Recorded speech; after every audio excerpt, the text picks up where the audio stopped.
నమస్కారం TCC news కి స్వాగతం. ముందుగా ఈనాటి వార్తల్లోని ముఖ్యాంశాలు.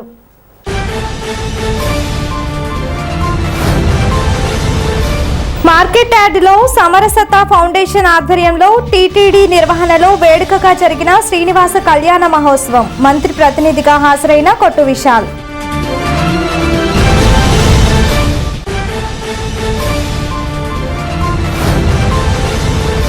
విశాఖ జిల్లా గాజువాక యువగలం పాదయాత్ర ముగింపు వేడుకల్లో పాల్గొన్న తాడేపల్లిగూడెం నియోజకవర్గ TDP incharge Valavala Babji, party శ్రేణులు.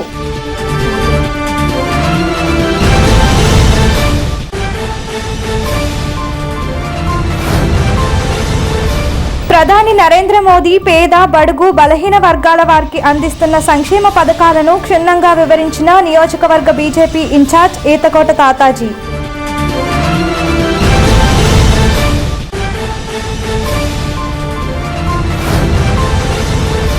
బీవీఆర్ కళాకేంద్రం నెలవారీ కార్యక్రమంలో ఆర్యవైశ్య నాయకులు నున్నా నాగమణి, బాలత్రిపుర సుందరం దంపతులకు, ఎన్వి రమణారావులకు జరిగిన సత్కారాలు.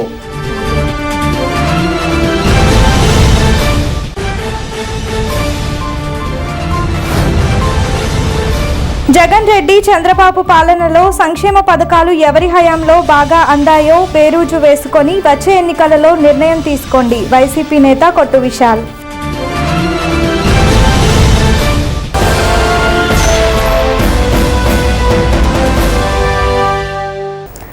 సమరసత ఫౌండేషన్ ఆధ్వర్యంలో తిరుమల తిరుపతి దేవస్థానం వారి నిర్వహణలో శ్రీ శ్రీనివాస కళ్యాణ మహోత్సవం మంగళవారం సాయంత్రం పడాల పరిధిలోని మార్కెట్ యార్డ్ ప్రాంగణంలో నిర్వహించారు. దేవాదాయ శాఖ మంత్రి కొట్టు సత్యనారాయణ పడాల గ్రామ ప్రజలు కోరిక మేరకు టీటీడీ వారితో మాట్లాడి వెంకన్న కళ్యాణాన్ని పడాలలో నిర్వహించేలా కృషి చేశారు. మార్కెట్ యార్డ్ ప్రాంగణంలో ఆరు బయట చల్లటి వాతావరణంలో భక్తులు ఆహ్లాదకర వాతావరణంలో వీక్షించేలా నిర్వాహకులు ఏర్పాట్లు చేశారు. తిరుమలలో కళ్యాణాన్ని దర్శించడానికి అవకాశం లేని వారు ఈ కళ్యాణాన్ని భక్తి శ్రద్ధలతో వీక్షించి భక్తితో ఆనంద పరవశులయ్యారు. అందరూ కూర్చొని తిలకించడానికి వీలుగా వసతులు కల్పించారు. దేవాదాయ శాఖ మంత్రి కొట్టు సత్యనారాయణ అందుబాటులో లేకపోవడంతో ఆయన ప్రతినిధిగా తన కుమారుడు విశాల్ను పంపించారు. AMC chairman Muppidi Sampath Kumar, vice చైర్మన్లు చోడగిరి చిన్నబాబు, జెడ్పీటీసీ ముత్యాల ఆంజనేయులు, పచ్చమట్ల సావిత్రి, శ్రీనివాస ఇంజనీరింగ్ కళాశాల చైర్మన్ గ్రంథి సత్యనారాయణ తదితరులు పాల్గొన్నారు.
పడాల గ్రామంలో ఇంత వైభవంగా మరి తిరుమల తిరుపతి దేవస్థానం వారు ఇక్కడ విచ్చేసి శ్రీవారి కళ్యాణ వేదిక మరి ఇక్కడ నిర్వహించడం జరుగుతుంది.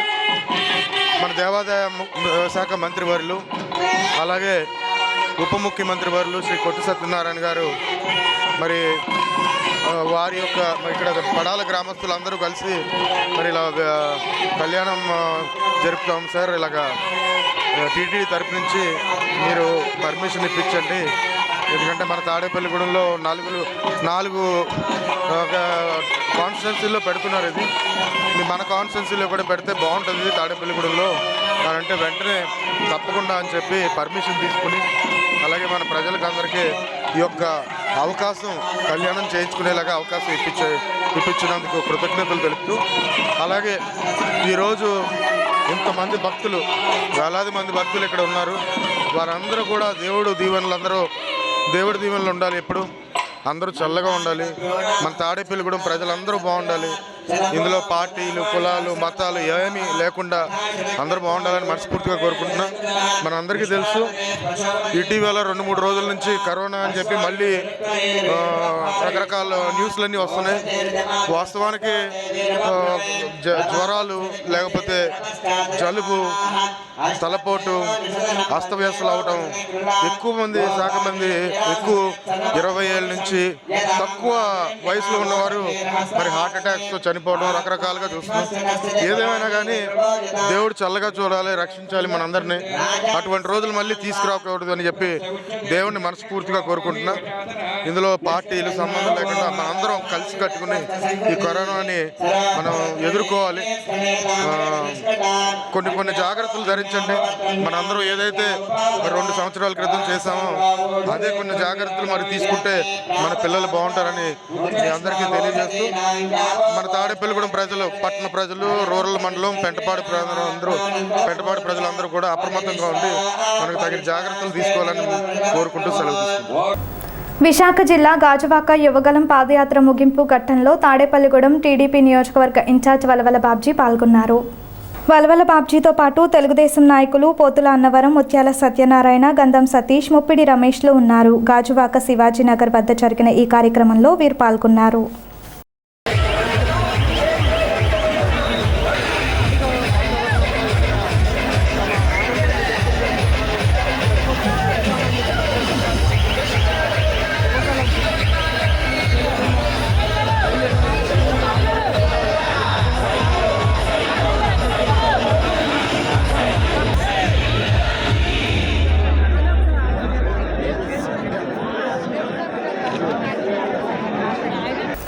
వికసిత్ భారత్ సంకల్ప యాత్ర పెంటపాడు మండలం మీనవల్లూరులో గ్రామ సర్పంచ్ చింతపల్లి లక్ష్మి అధ్యక్షతన మంగళవారం జరిగింది. ముఖ్య అతిథిగా పాల్గొన్న నియోజకవర్గ బీజేపీ ఇన్ఛార్జ్ ఈతకోట తాతాజీ మాట్లాడుతూ, ప్రధాని నరేంద్ర మోడీ అంత్యోదయ పథకంతో పేద, బడుగు, బలహీన వర్గ ప్రజలను ఆదుకుంటున్నారని వివరించారు. ప్రజలకు కేంద్ర ప్రభుత్వం అందిస్తున్న సంక్షేమ పథకాలను వివరించారు. ఈ కార్యక్రమంలో రాష్ట్ర కార్యవర్గ సభ్యులు పెదపోలు వీరరాఘవులు, నియోజకవర్గ కో కన్వీనర్ రామగని సత్యనారాయణ, కిసాన్ మోర్చా జిల్లా ఉపాధ్యక్షులు ఉండవల్లి రామకృష్ణ, మండల బీజేపీ ప్రధాన కార్యదర్శి ఇమ్మంది శ్రీనివాస్ తదితరులు పాల్గొన్నారు. భారతదేశంలో ప్రధానమంత్రి ఒక చక్కని ఆలోచనతో వికసిత్ భారత సంకల్ప యాత్రని, ఎందుకంటే ఎప్పుడూ కూడా ఈ దేశంలో ఈ పల్లెటూరులకు వచ్చి, విలేజ్లకు వచ్చి భారత ప్రభుత్వ పథకాలు ఎలా జరుగుతున్నాయని ఎంక్వైరీ చేసిన పాపం లేదు.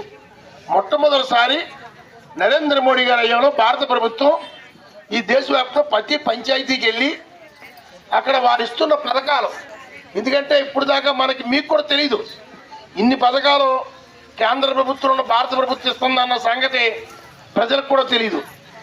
ఉపాధి స్కీమ్ కానీ, హౌసింగ్ కానీ, రైతుకు సంబంధించింది కానీ, ఈ రకంగా మనం చెప్పుకుని ఇలా 18 పథకాల గురించి మనకి ముఖ్యంగా ఇంకా నరేంద్ర మోడీ 2014లో అధికారంలోకి వచ్చిన తర్వాత ఈ 9 సంవత్సరాల 8 మాసాల్లో ప్రమాణమైన 130-140 సంక్షేమ పథకాలు ప్రవేశపెడితే అందులో 18 పథకాలు పేద ప్రజలకు సంబంధించి, ఏంటంటే ఆయుష్మాన్ భవ, అలాగే గరీబ్ కళ్యాణ యోజన, దీన్ దయాళ్ అంత్యోదయ యోజన వాజ్పేయి గారు ప్రవేశపెట్టిన టైంలోది, పిఎం, ఇలా ఈ రకంగా ఈ పథకాల మీద సంక్షేమ మనం చేసిన దాంట్లో ఏంటంటే ఏ పథకానికి ఎంతమంది లబ్ధిదారులు ఉన్నారో అదొకటి పరిశీలించడం అధికారుల పని. ఇంకెంతమందికి అవసరం ఉంది ఈ పథకం అంటే తెలియజేసే ముఖ్య ఉద్దేశంతో ఏర్పాటు చేసిన కార్యక్రమం ఇది.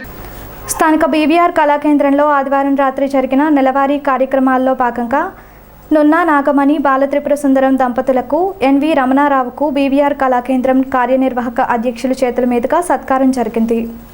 అనారోగ్యంతో బాధపడుతున్న ప్రముఖ గాయకుడు ఈసరపు అబ్బులకు దాతల సహకారంతో 45,000 రూపాయలు ఆర్థిక సహాయం అందించారు. ముఖ్య అతిథిగా ఆర్యవైశ్య మహాసభ అధ్యక్షులు కోనా శ్రీనివాసరావు పాల్గొనగా బీవీఆర్ కళాకేంద్రం వ్యవస్థాపకులు బివి రామారావు అధ్యక్షత వహించారు. సభ ప్రారంభకులు ఆర్గనైజింగ్ కార్యదర్శి సిరిమామిళ్ల పెద్దిరాజు వ్యవహరించారు. అతిథులుగా వాసవి ఇంజనీరింగ్ కళాశాల చైర్మన్ గ్రంథి సత్యనారాయణ, ఆర్యవైశ్య సంఘ అధ్యక్షులు మండవల్లి చెన్నా నాగేంద్ర, ఉపాధ్యక్షులు పాబోలు రాజగోపాలం, కోపల్ల శ్రీనివాస్, రంగస్థల కళాకారుల సంఘం ప్రధాన కార్యదర్శి సిహెచ్ వంశీకృష్ణ, గౌరవాధ్యక్షురాలు కె శారద, భగవతారాణి, సిహెచ్ లక్ష్మీకుమారి పాల్గొన్నారు. దాసరి కాశీ విశ్వనాథం, బడుగు చంద్రశేఖర్, మాసా బాబురావు, ఎంఆర్ ప్రసాద్, ఈసరపు అబ్బులు, లక్ష్మి తమ పాటలతో అలరించారు.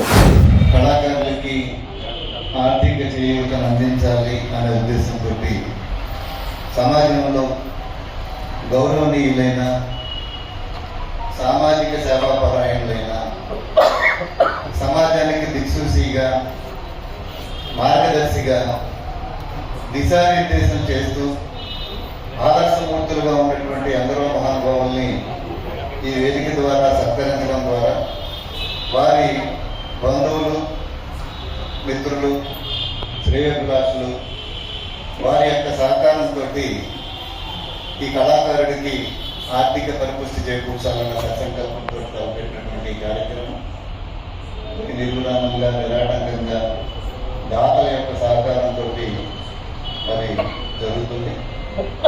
భగవద్ అనుగ్రహంతో ఎందరో మహానుభావుల్ని మా వేదిక ద్వారా సత్కరించుకోవడం, వారిని చూసి మరింత మంది స్ఫూర్తిగా మరి వారు నిలిచిన కారణం చేత వారి స్ఫూర్తితో కొంతమంది యువతరం కూడా ఆ సేవాభావం అలవర్చుకోవాలి, సమాజానికి మనం మేలు చేకూర్చాలన్న వారితో మంచి కార్యక్రమాలు చేస్తారని ఈ కార్యక్రమాలని మనం శ్రీకారం చుట్టడం జరిగింది. దాంట్లో భాగంగా ఇవాళ మనం ఉన్న శ్రీ నాగలక్ష్మి గారు గౌరవ సత్కార గ్రహీత, వారి భర్త సుందరంగా వచ్చినందుకు వారి హృదయపూర్వకమైనటువంటి మనసున్నాన్ని తెలియజేస్తాను.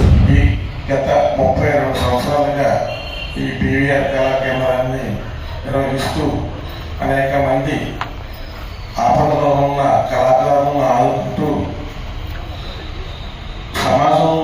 సమాజానికి ఉపయోగపడే మంచి వ్యక్తులకి సన్మానం చేస్తూ కళాపురం పట్టణంలోనే కాకుండా రాష్ట్రంలోనే పీవీఆర్ కళా కేంద్రానికి మంచి పేరు ప్రఖ్యాతులు సాధించి పెట్టిన రామారావు గారికి ప్రత్యేకమైన ధన్యవాదాలు చేస్తూ ఇంకా ముందు ముందు మంచి కార్యక్రమాలు చేయాలని భగవంతుడు ఆయనకి సంపూర్ణ ఆరోగ్యాలు ఇవ్వాలని కోరుకుంటూ నాకు ఆరోగ్యం బాగోపోయినా ఆయన మీద ఉన్న అభిమానం, అలాగే నాగలక్ష్మి గారి దంపతులు ఈరోజు సన్మాన కార్యక్రమానికి తప్పనిసరిగా రావాలని అనే దృఢ సంకల్పంతో వచ్చి ఈ కార్యక్రమాన్ని విజయవంతం చేసుకుంటూ రామారావు గారితో పరిచయం నాకు 1 సంవత్సరం ముందే ఉంది, అంత ముందు నుంచి ఏదో లేదా అని ఒక్కొక్కసారి బాధపడటంలో, కానీ అది పరిచయం తక్కువైనా కూడా ఇంకా ముందు భవిష్యత్తులో ఆయన వెనకాల ఆయన చేసే కార్యక్రమాల్లో చేరువగా తెలియజేస్తున్నాను. నాగలక్ష్మి గారి బయట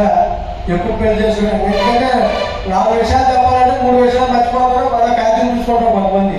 ఆయన అదేం కాకుండా మొత్తం బయట అంతా కూడా బొమ్మలో పెట్టి ఆ పిల్లలు పెళ్లి కానికి బయట దాకా ఆయన చెప్పడం, అది ఎందుకంటే భగవంతుడు ఆయన ఇచ్చిన వరం. ఆ కళాకారులు పక్షపాతి, కళాకారులు ఎవరైనా కానివ్వండి, ఎలాంటి వాళ్ళని కానివ్వండి, కానీ కళాకారులు వచ్చి అడిగితే ఏది కాదని అన్నాయి. ఎందుకంటే ఒక్కసారి 2-3 సందర్భాలను ఒకసారి వేరే సంవత్సరాలు వంట చేశారంటే ఏమవుతుందండి, నాకు ఏమిస్తామండి మనం ఇచ్చేది ఏమవుతుందంటే మా అయితే ఒక 60, 20, 30 2 నెలలు 3 నెలలు కాసు వస్తాయి, తర్వాత ఏమవుతుంది అని నాకు చెప్పడం కూడా వాణిజ్యపరంగా, విద్యాపరంగా అత్యధిక ఉన్నత స్థానంలో ఉన్న ఈ తాడేపల్లిగూడెం పట్టణంలో ఇంతమంది పెద్దల సమక్షంలో ఈ రోజు ఈ సన్మానాన్ని అందుకోవడం నా అదృష్టంగా భావిస్తానండి. దీనికి ముఖ్య కారణమైన ఈ కళాప్రియ బుద్ధ రామారావు గారు ఈ కళాకారులకి ఆదరణ తగ్గుతున్న ఈ సమయంలో అందరినీ కళాకారుల్ని చేయూతనించాలనే సదుద్దేశంతో ప్రతి నెల నెలవారీ కార్యక్రమాలు ఏర్పాటు చేసి ఒక్కొక్క ఉన్నత వ్యక్తిని పురస్కారాన్ని అందించి వారి ద్వారా కళాకారులకి ఆర్థిక సహాయాన్ని అందించడం ఎంతో చక్కటి విషయం అండి. ఈ పని అందరూ చేయలేరు. మనం ఒక రోజు మన ఇంట్లో ఫంక్షన్ చేయడానికి ఎన్నో వ్యవస్థ పడి అష్ట కష్టాలు పడి దాన్ని కంప్లీట్ చేసుకున్నాం. అలాంటిది గత 32 సంవత్సరాలుగా ఈ కార్యక్రమాన్ని ప్రతి నెల ఏర్పాటు చేసి అందరినీ గ్యాదర్ చేసి వ్యక్తులు సెలెక్ట్ చేసుకుని వారి సన్మానాన్ని అందించి వారి ద్వారా ఒక పేద కళాకారుడికి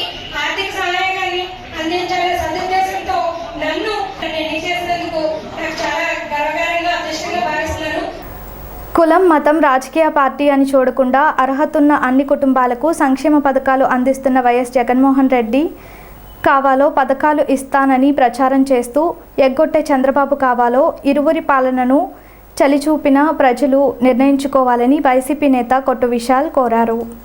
ఆయన 22వ వార్డులో బోదికట్టు 3 సచివాలయం వద్ద మంగళవారం జరిగిన వైఏపీ నీడ్స్ జగన్ కార్యక్రమంలో ముఖ్య అతిథిగా పాల్గొని మాట్లాడారు. కరోనా సమయంలో రాష్ట్రానికి ఆదాయం లేకున్నా ఉపాధులు కోల్పోయిన పేద కుటుంబాలకు ఏ ఒక్క సంక్షేమ పథకం ఆగకుండా అందించిన విషయాన్ని గురెరగాలన్నారు. కష్టాలలో ఉన్న వాళ్లకు అప్పు చేసైనా ఆదుకోవటం తప్ప అని ప్రశ్నించారు. పట్టణ వైసీపీ అధ్యక్షులు గుండుబోకుల నాగు, పట్టణ సచివాలయ కన్వీనర్లు కరి భాస్కర్ రావు, కొలుకులూరి ధర్మరాజు, 23వ ward YCP in charge Patnala Ganapathi, Marisetti Ramana, AMC director Garapati Veerakumar, ward ఇన్ఛార్జ్లు రాజా త్రినాథ్, యజ్జా రాంబాబు, అశోక్, చామన సూర్యచంద్రరావు, బొద్దాని శ్రీనివాస్, సగర కార్పొరేషన్ డైరెక్టర్ కర్ణాటి కన్నయ్య, పట్టణ మహిళా అధ్యక్షురాలు బోనం విజయ నిర్మల, జిల్లా కార్యదర్శి Dentakurthi Leelavathi, lucky road Ramesh, gold Reddy తదితరులు మాట్లాడుతూ రాష్ట్రంలో జగన్మోహన్ రెడ్డి నాయకత్వాన్ని, నియోజకవర్గంలో కొట్టు సత్యనారాయణ నాయకత్వాన్ని గెలిపించాలని కోరారు. వాలంటీర్ల ద్వారా నేరుగా గడపకి వెళ్ళి మీకు ఒక సేవకుడిలాగా మీ దగ్గరికి పంపిస్తే ఆ సేవకులను కూడా హ్యూమన్ ట్రాఫికింగ్ అని రకరకాల నా నోటుతో మీరందరూ ఎక్కువ సంఖ్యగా లేడీస్ ఉన్నారు, అటువంటి మాటలు నా నోటుతో రాదు. ఇష్టం వచ్చినట్టు వాళ్ళని పాపం పవన్ కళ్యాణ్ గారు ఏంటి, చంద్రబాబు నాయుడు ఏంటి, లేకపోతే లోకేష్ కూడా రకరకాల మాటలు మాట్లాడారు. మీ ఇప్పుడు అభిమానం అనేది ఒకటి తప్పులేదు, నేను కూడా ఆయన ఫ్యానే.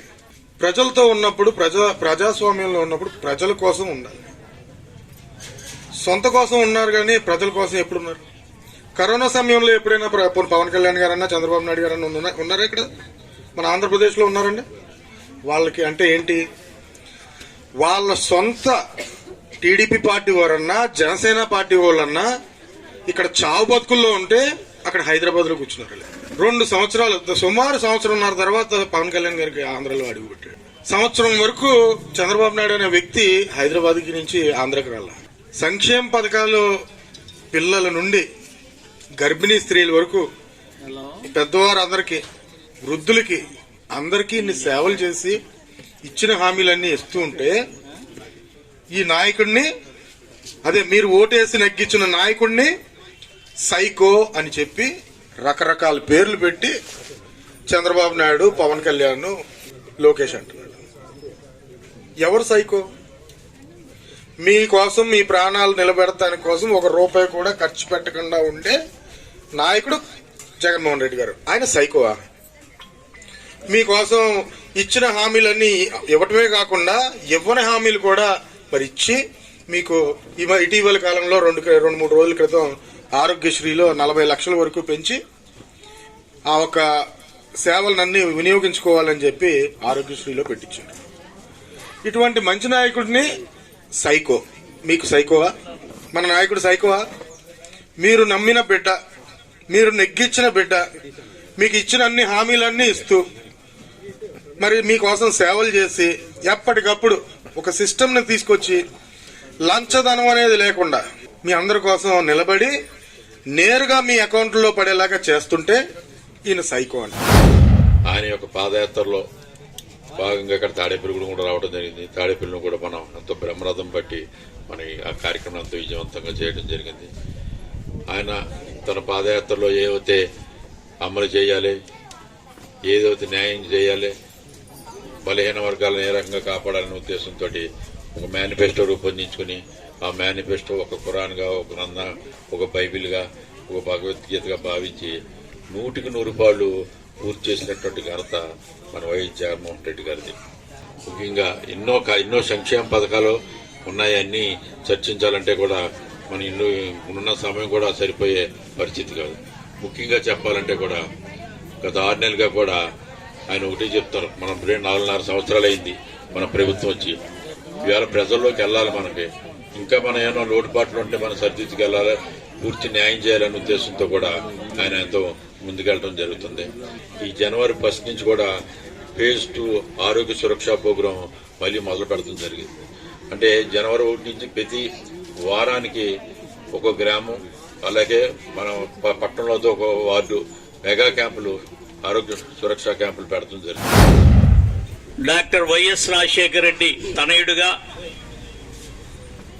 వైఎస్ఆర్సీపీ పార్టీని స్థాపించి ఈ రాష్ట్రం నలుమూలల పాదయాత్రలో తిరిగి నవరత్నాలు అనే ఒక కార్యక్రమం చేపట్టి ఆ నవరత్నాలు మేనిఫెస్టోగా మేము ముందుకు రావడం జరిగింది. ఆనాడు ఎన్నికల్లో 4.5 సంవత్సరాల క్రితం జరిగినటువంటి ఎన్నికల్లో ఈ భారతదేశం విస్తుపోయే విధంగా 151 స్థానాల్లో మీ యొక్క ఓటు ముద్రతో, మీ యొక్క పవిత్రమైన ఓటుతో జగన్మోహన్ రెడ్డి గారిని, ఇక్కడ కొట్టు సత్యనారాయణ గారిని కూడా ఆశీర్వదించి పరిపాలనకు పంపిస్తూ జరిగింది. ఆయన అన్నాడు, నేను ఉన్నాను, నేను విన్నాను, చూశాను, పార్టీ లేదు, కులం లేదు, మతం లేదు అన్నాడు. ఆ ఎన్నికల వాగ్దానంలో ఇచ్చిన మాటలను తూచి తప్పకుండా వాలంటీర్ల వ్యవస్థను స్థాపించి మీ కాళ్ల వద్దకే పరిపాలన తీసుకొచ్చి అనునిత్యం మీకు అందుబాటులో ఉంటూ పరిపాలన చేస్తుండటం మీ అందరికీ తెలుసు.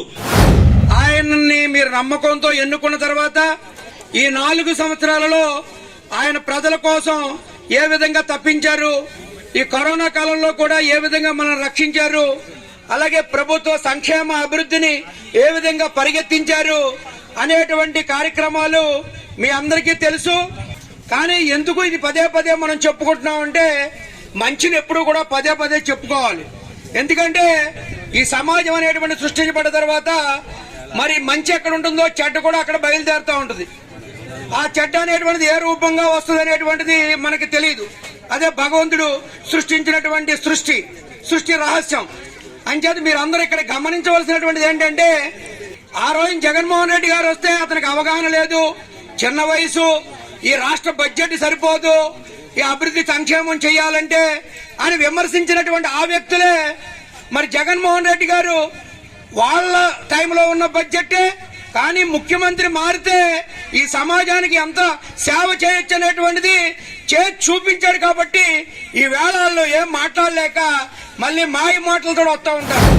ఇచ్చాపురం నుంచి ఇడుపులపాయ దాకా 3645 కిలోమీటర్ల సుదీర్ఘమైన పాదయాత్ర చేసి బడుగు బలహీన వర్గాల కార్మిక కర్షకులు అందరితో సమాలోచన చేసి జిల్లాకు ఒక మీటింగు, నియోజకవర్గానికి ఒక మీటింగ్ వేసి 139 కొల్లాలని 56 కార్పొరేషన్లకు ఏర్పాటు చేసిన ఘనత వైఎస్ జగన్మోహన్ రెడ్డి గారిది.